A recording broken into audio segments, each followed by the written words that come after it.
Lost Ark has released in the West after 2 years in Korea, and if you don't follow industry news, you may not have heard of it or its achievements. But if you do, then you'll know that Lost Ark is breaking records like highest concurrent players for an MMO on Steam and Twitch viewership. So why is this ARPG MMO doing so well?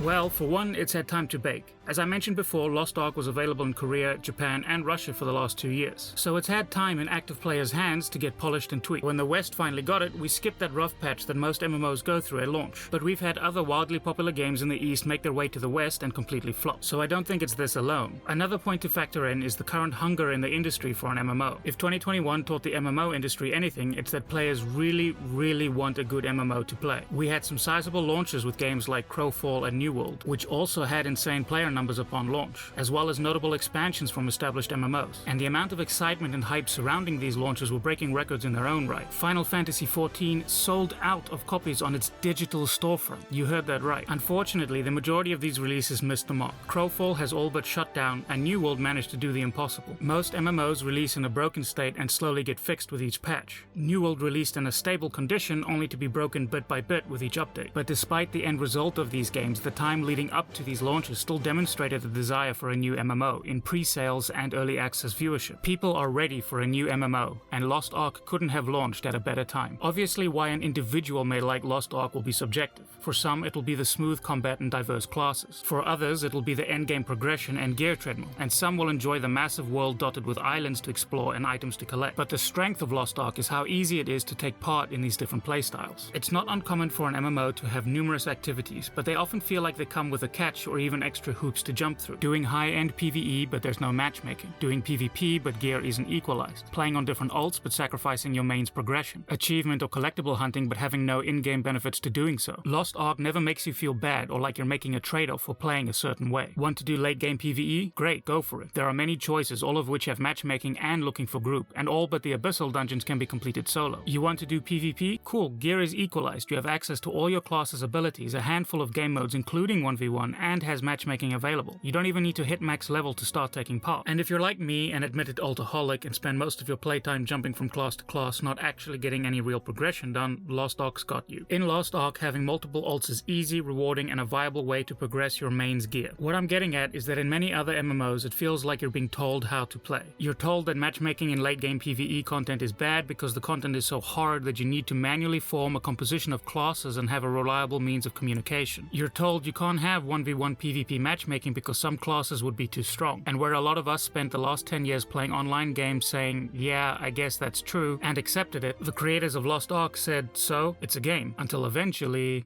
Fine. I'll do it myself.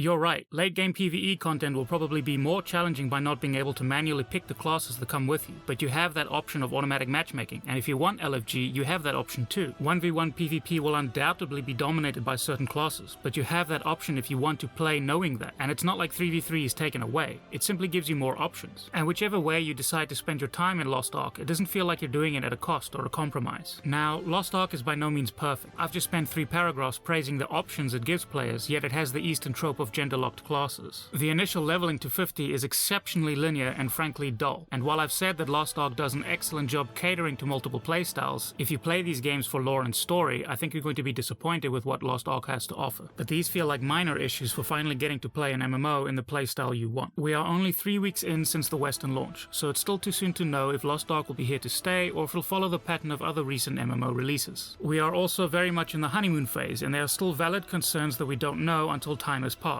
like how often new content will get added and what the business model looks like long term. But early player numbers are promising. Upon release, Lost Ark achieved the second highest game played on Steam of all time, losing only to PUBG when that was released. And even at the time of writing, after major games and other MMO expansions were released, Lost Ark is still the most played game on Steam. So the future looks bright for this little ARPG out of Korea. Fingers crossed this is the start of a long and incredible journey in arcades.